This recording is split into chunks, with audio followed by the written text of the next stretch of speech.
Alléluia. Faisons sortir nos Bibles, s'il vous plaît. Amen.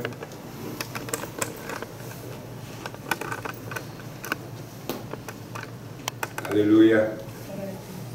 Amen. Nous allons parler un peu d'un thème spécial, peut-être des principes d'une bonne adoration. Amen. Des principes d'une bonne adoration. Le thème est un peu vaste, mais par la grâce de Dieu, je pense que nous allons y arriver.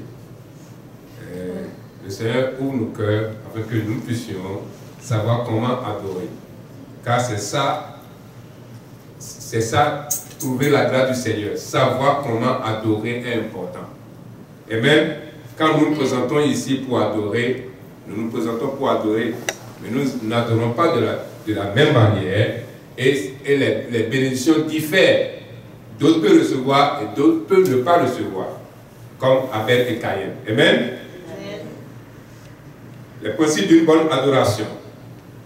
Dites Seigneur, fais de moi un bon adorateur, une bonne adoratrice. Amen. Fais de moi un bon adorateur. Père éternel, fais de moi un bon adorateur. Au nom de Jésus-Christ. Amen. Qu'est-ce que adorer? Adorer, selon le dictionnaire, c'est rendre des honneurs à Dieu ou à une divinité. Rendre des honneurs à Dieu ou à une divinité. Dans notre cas, nous rendons l'honneur à Dieu, le créateur du ciel et de la terre. Amen. Adorer, c'est quoi? C'est aimer avec passion. Adorer, c'est aimer avec passion. Amen. Nous allons définir en même temps sacrifice, parce que nous avons besoin de cela. Amen. Sacrifice, c'est quoi? C'est faire une offrande à une divinité, et en particulier, immolation de victimes. Quand on dit on immole des victimes, on prend des victimes, on prend des bœufs, on prend des poulets, on égorge. On fait une offrande à une divinité. Dans notre cas, nous nous offrons à Dieu. Amen. Spirituellement parlant, adoration, c'est faire une offrande. Adoration, c'est-à-dire, adorer, c'est faire une offrande. Ce qui veut dire faire un sacrifice.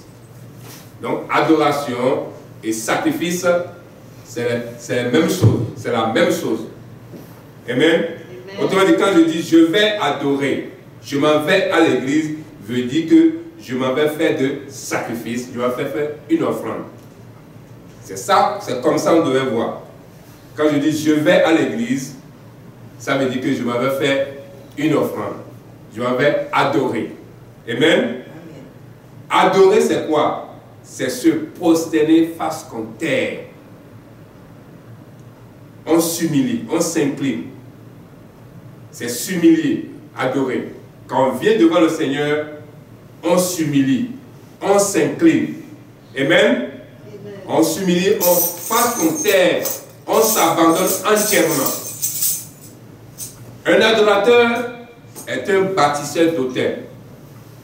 Hôtel, pas hôtel là où on voyage puis on habite. Non, c'est pas ça. Hein. Hôtel comme on fait un endroit comme ici, on est sur un hôtel ici. Amen. Donc, un adorateur est un bâtisseur d'hôtel. Un hôtel, est le point de contact avec une divinité. Notre hôtel, c'est notre point de contact avec le Seigneur, le roi des rois, Jésus-Christ. C'est notre hôtel. Et chaque personne a un hôtel dans sa vie. Amen. Cet hôtel doit être entretenu. Ici, c'est l'hôtel de l'église. Généralement, nous venons chercher Dieu. Mais chacun a un hôtel dans son cœur, dans sa maison. Amen. Qu'est-ce qu'un adorateur? Un adorateur, c'est celui qui marche avec un esprit de sacrifice.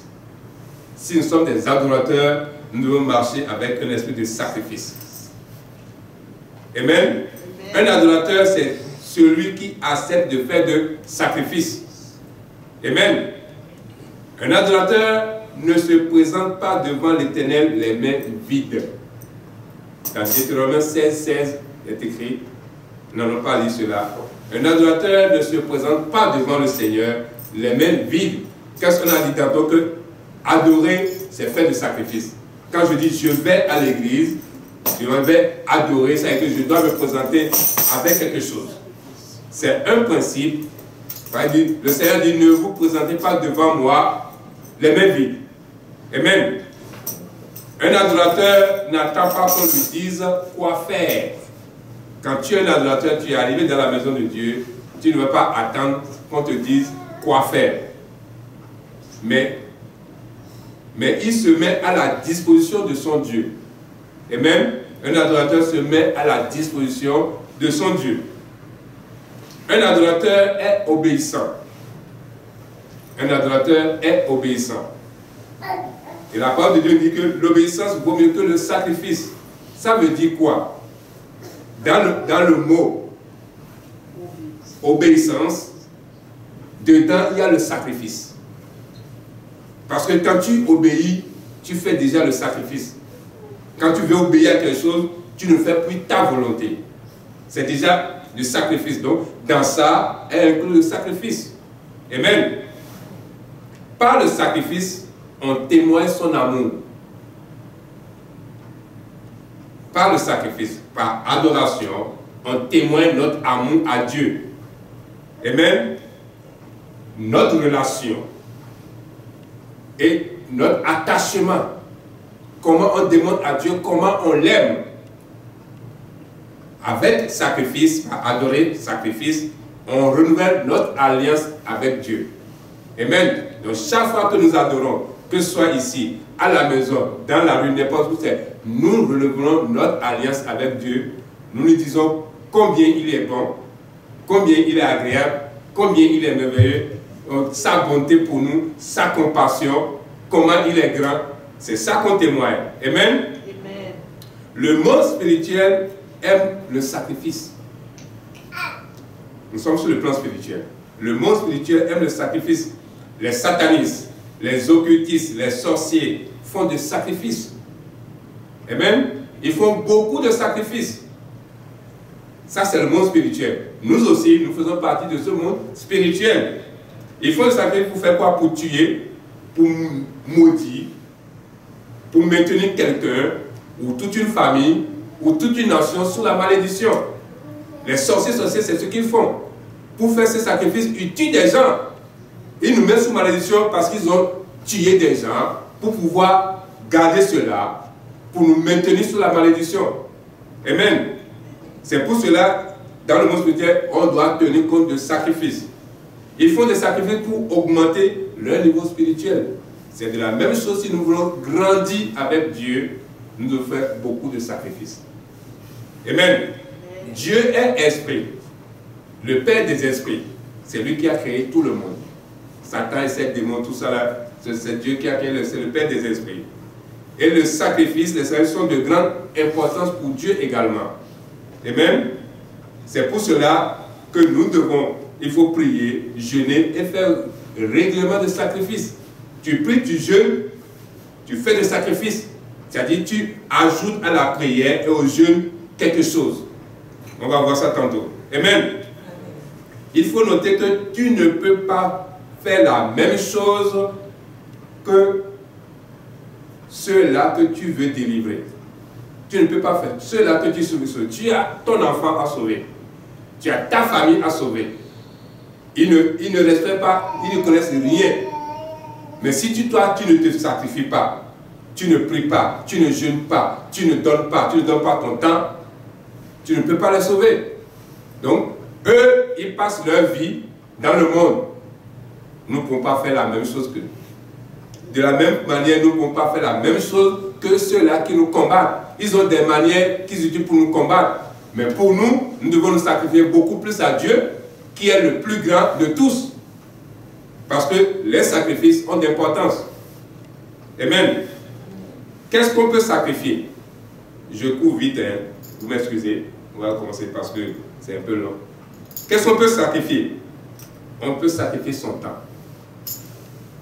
Le temps, on peut sacrifier le temps. On peut sacrifier pour les jeunes, on peut sacrifier la jeunesse.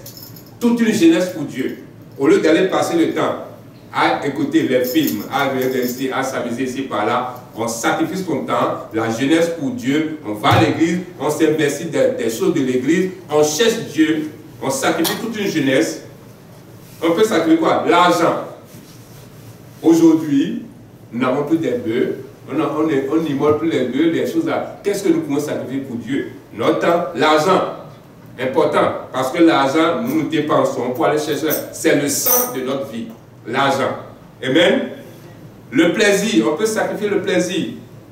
Le caractère, on peut sacrifier le caractère. On peut sacrifier toute une gloire. Amen. On peut sacrifier sa gloire. On peut sacrifier son ego.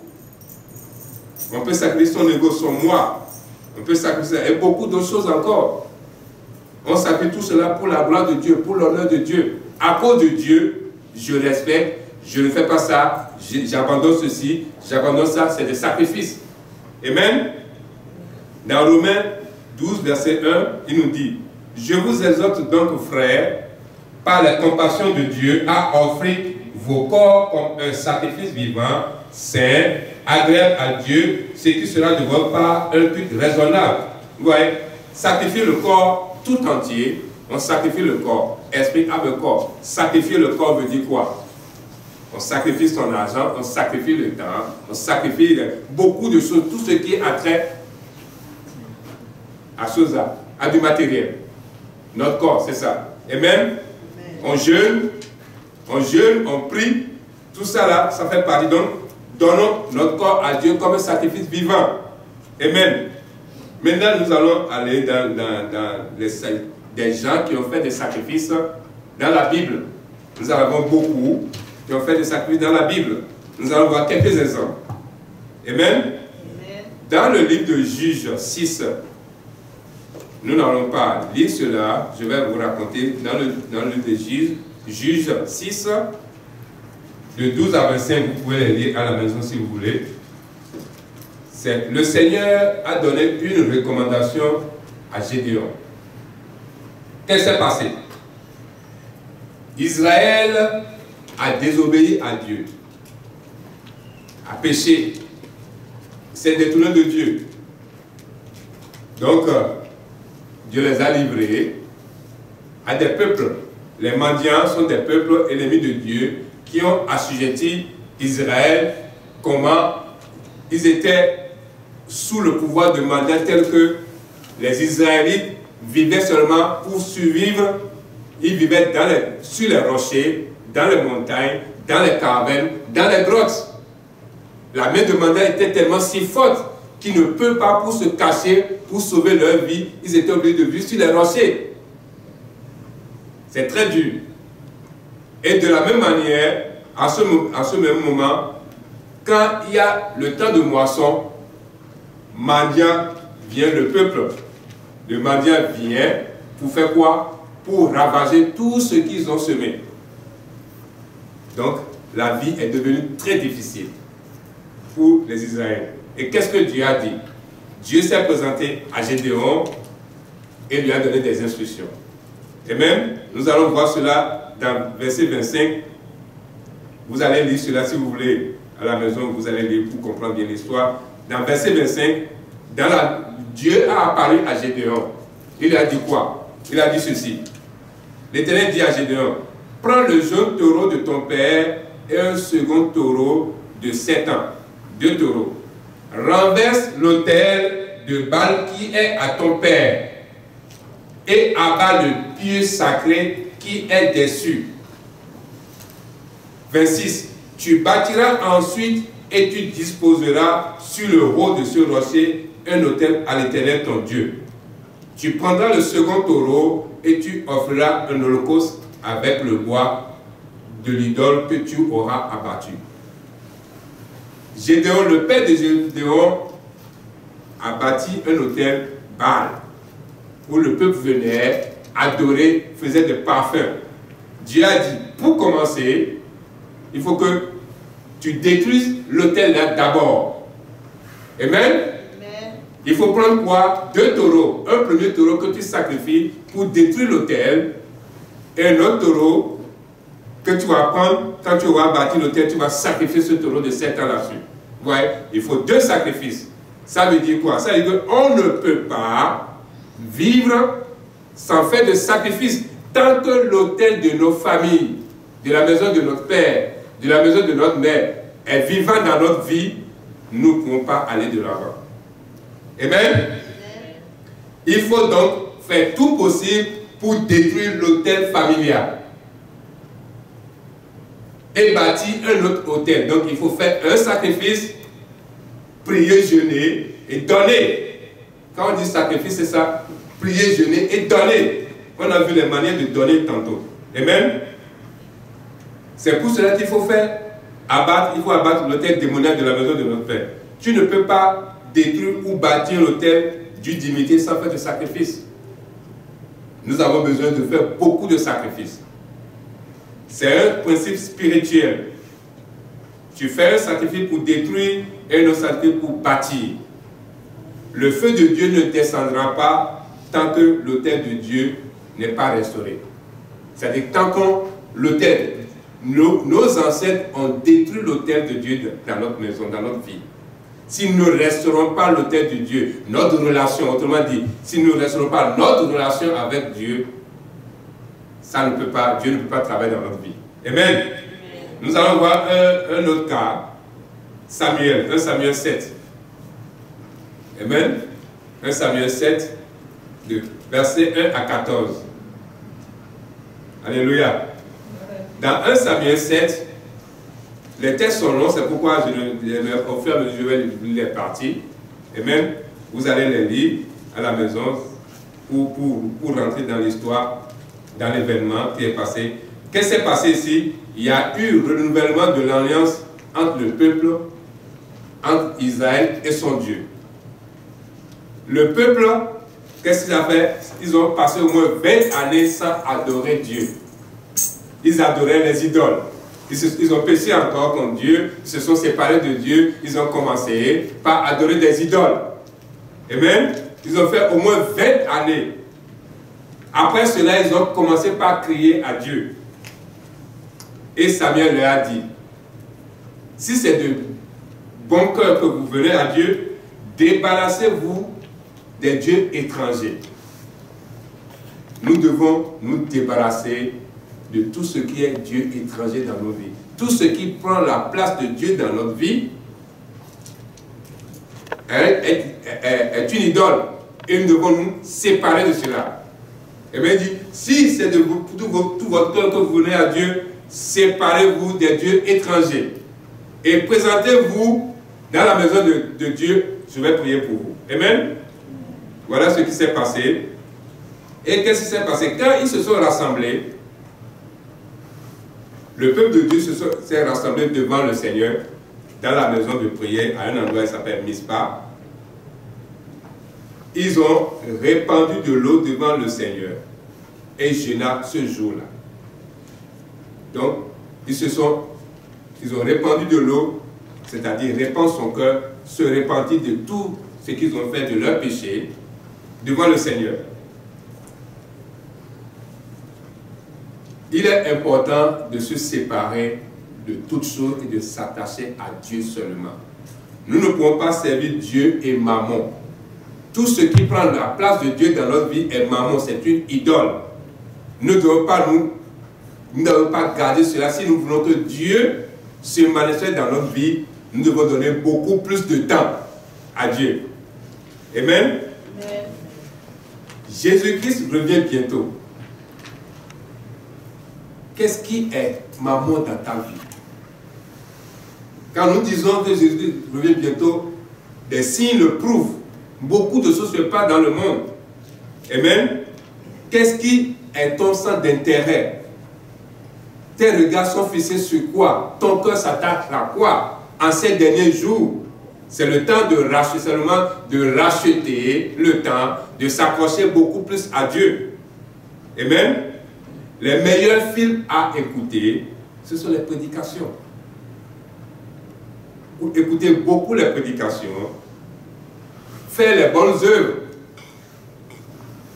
C'est important pour nous.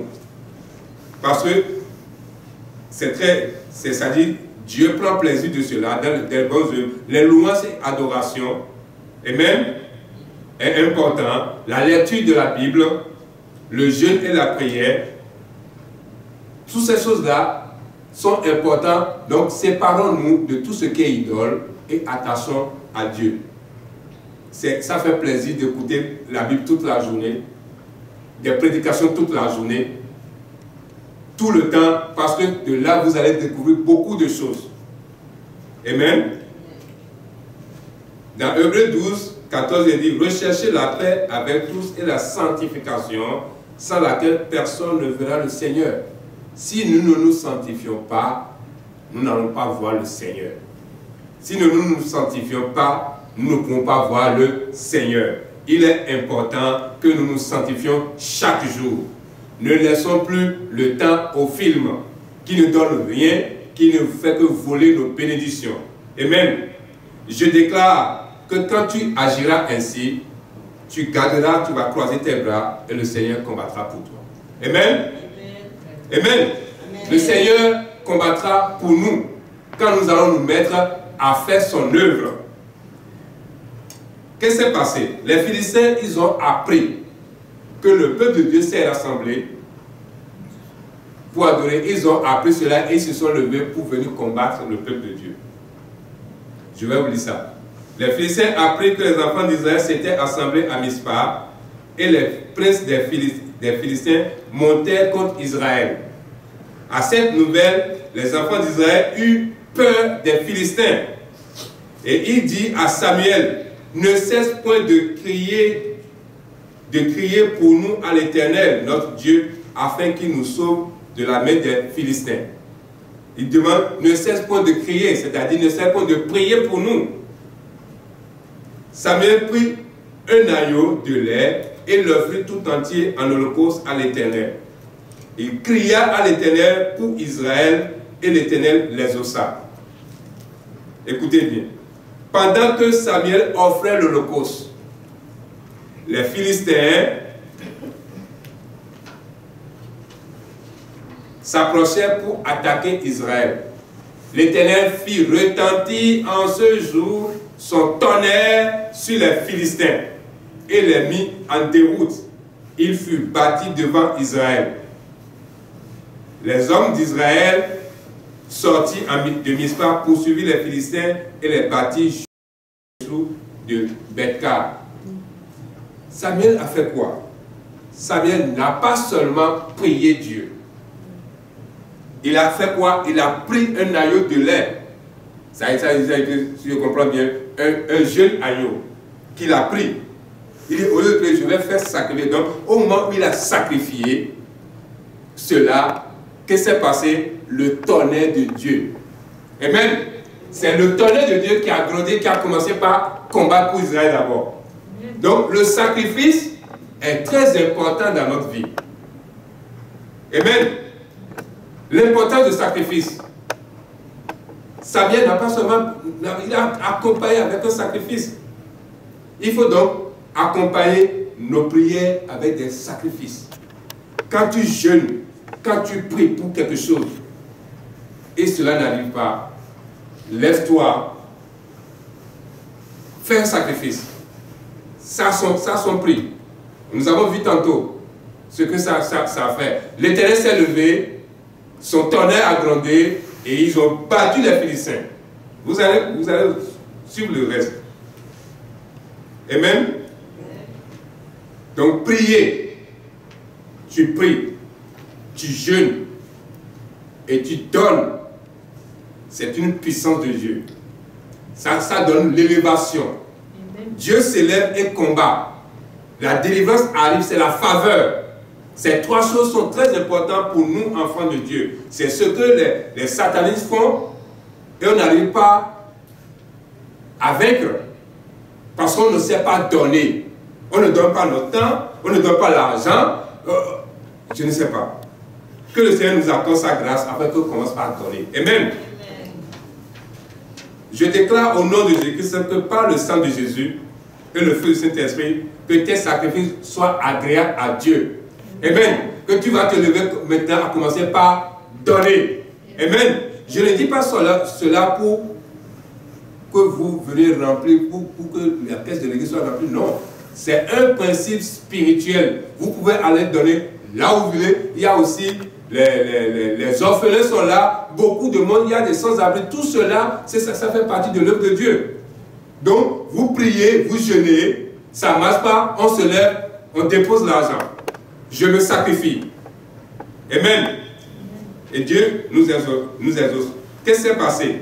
Nous avons vu que le Seigneur a délivré Israël dans ce que nous avons lu tantôt. Le tonnerre a grondé et Israël est délivré.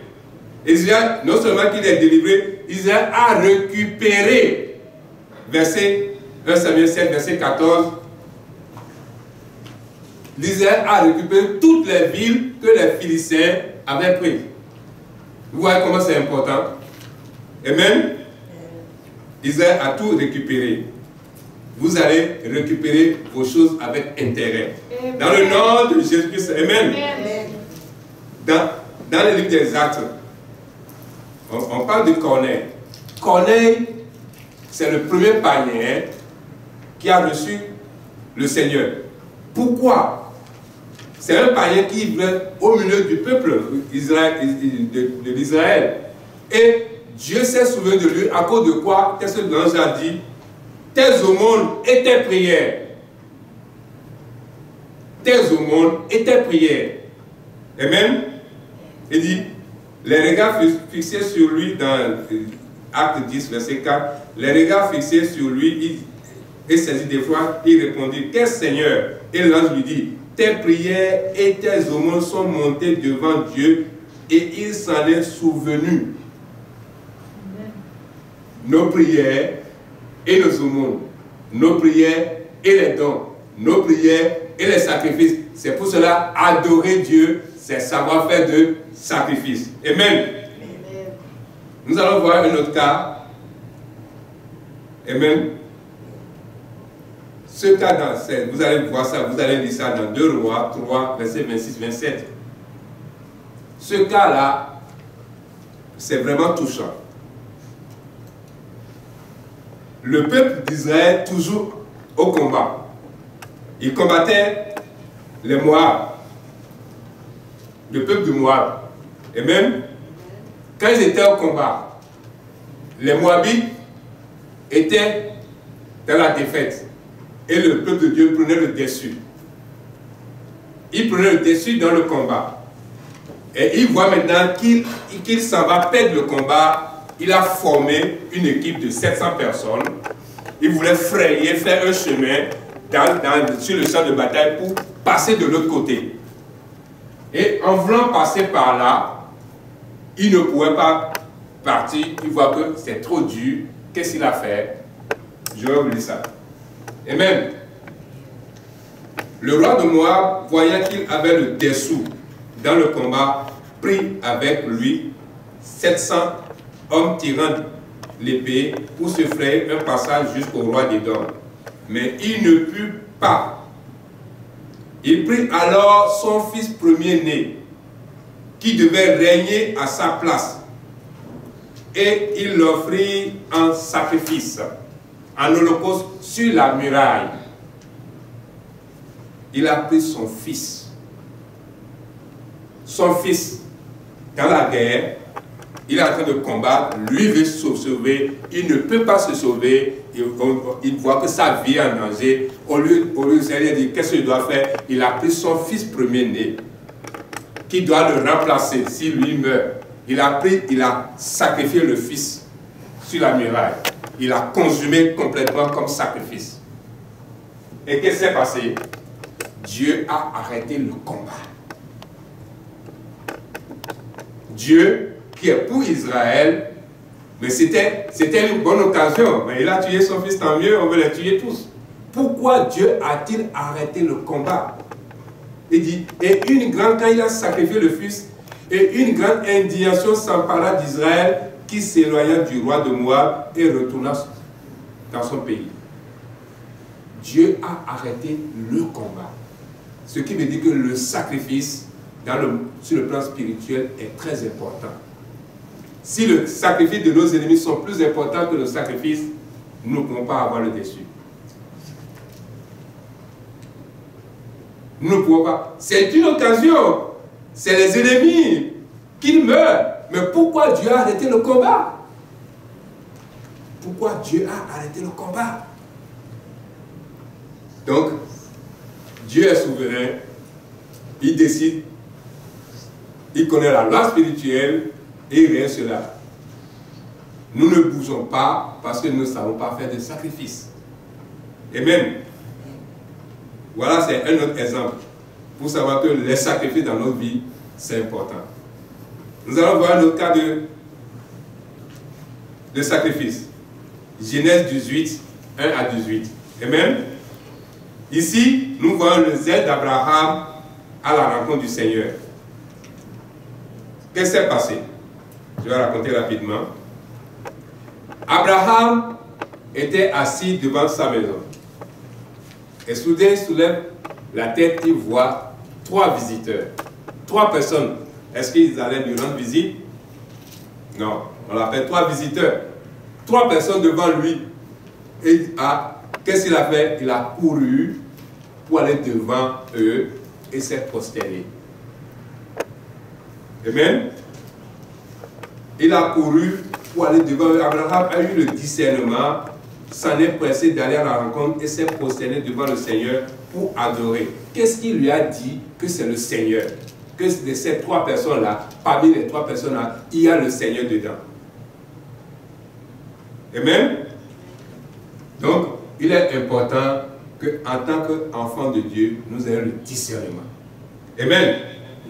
Combien de fois nous avons déjà rejeté le Seigneur quand il nous a rendu visite? Le Seigneur ne va pas toujours apparaître devant nous avec une grande lumière pour imprégner. Non. Il peut arriver de n'importe quel, comme un pauvre, comme un mendiant, comme un délaissé, d'une personne quelconque. Il ne va pas toujours apparaître d'une grande lumière comme il a fait à Saul, sur la rue de Damas. Donc, en tant qu'un adorateur, nous devons prier Dieu pour que Dieu nous donne un esprit de discernement. Amen. Un esprit de discernement.